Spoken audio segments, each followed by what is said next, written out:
Hingga Rabu siang, Dinas Kesehatan Sumatera Utara dan Ikatan Dokter Indonesia (IDAI) Sumatera Utara mencatat ada 12 kasus gangguan ginjal akut progresif atipikal.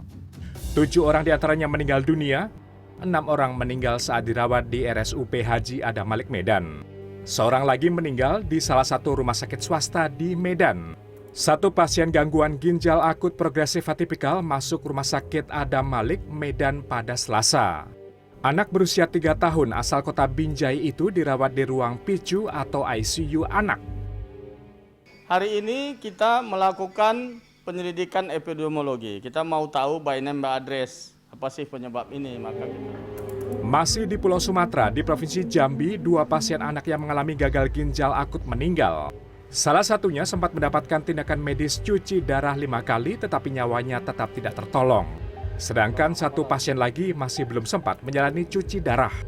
Wakil Direktur Bidang Pelayanan Rumah Sakit Umum Daerah Raden Matahir Jambi Anton Trihartono mengungkapkan 2 pasien yang meninggal berusia sekitar 8 tahun. Gejala awal pada kedua anak adalah demam dan sedikit sekali buang air kecil. Ini apabila punya anak, ya anak-anak dengan keluhan seperti itu, demam, terus pipisnya sedikit atau bahkan nggak ada, itu cepat bawa ke dokter gitu kan. Beralih ke Pulau Jawa, di Bandung, Jawa Barat, sepanjang Agustus hingga pertengahan Oktober 2022, Rumah Sakit Hasan Sadikin atau RSAS Bandung menangani 12 anak yang terdeteksi mengalami gangguan ginjal akut. Pasien tersebut berasal dari kota Bandung, Kabupaten Bandung, dan daerah lain.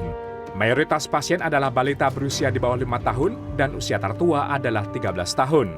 Dari jumlah itu, beberapa pasien sembuh dan ada juga yang meninggal dunia. Ya, di belakang saya ini merupakan ruangan yang dijadikan untuk merawat pasien anak-anak secara umum di Rumah Sakit Hasan Sadikin Bandung. Ruangan ini juga dijadikan sebagai tempat dirawatnya sebagian dari 12 pasien anak-anak yang mengalami gangguan ginjal akut. Menurut dokter spesialis anak RSAS, pasien gangguan ginjal akut yang datang ke RSAS dengan kondisi fase 1 dan 2 masih bisa diselamatkan. Namun, yang sudah masuk dalam kondisi akut sulit untuk diselamatkan. Saat ini terjadi memang suatu gangguan ginjal akut, tapi yang kami temui selama kami bekerja di sini, yang dari saya, dokter ini, Prof. Dedi dan Prof. Nanan temui di sini adalah kasus-kasus yang sebetulnya bisa dideteksi lebih awal. Di Jawa Timur, Ikatan Dokter Indonesia (IDAI) mencatat hingga 18 Oktober 20 anak mengidap gagal ginjal akut.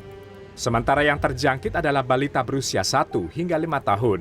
IDAI Jawa Timur mengimbau masyarakat untuk menjaga anak mereka dari dehidrasi dengan mencukupi cairan tubuh. Jadi memang banyak sekali golongan obat yang bisa mengganggu ginjal. Hanya memang syaratnya ginjalnya baik dan hidrasi, airnya itu cukup, maka itu gangguan tersebut bisa diminimalisir. Di daerah istimewa Yogyakarta, RSUP Dr. Sarjito, Yogyakarta hingga Kamis telah merawat 13 pasien anak penderita gagal ginjal. Dari 13 pasien tersebut, 6 orang diantaranya meninggal. Menurut dokter spesialis anak RSUP Dr. Sarjito, Yogyakarta, Kristia Heremawan, pasien gagal ginjal yang masuk ke Rumah Sakit Dr. Sarjito rata-rata sudah dalam keadaan buruk. Selain itu, ada penyakit penyerta yang diderita pasien. Hingga saat ini, Rumah Sakit Dr. Sarjito masih merawat 4 pasien gagal ginjal. Sementara itu, 3 pasien telah dinyatakan sembuh. Rawat dari awal Januari itu ada 13 kasus, di mana sampai saat ini ada 6 kasus yang meninggal, kemudian 4 kasus masih dirawat dan 3 kasus sembuh. Untuk 4 kasus yang dirawat saat ini masih dalam prosedur cuci darah. Pada Rabu 19 Oktober, Kementerian Kesehatan merilis data jumlah anak yang mengidap gagal ginjal sebanyak 206 anak dan 99 anak diantaranya meninggal dunia. Tim Liputan CNN Indonesia.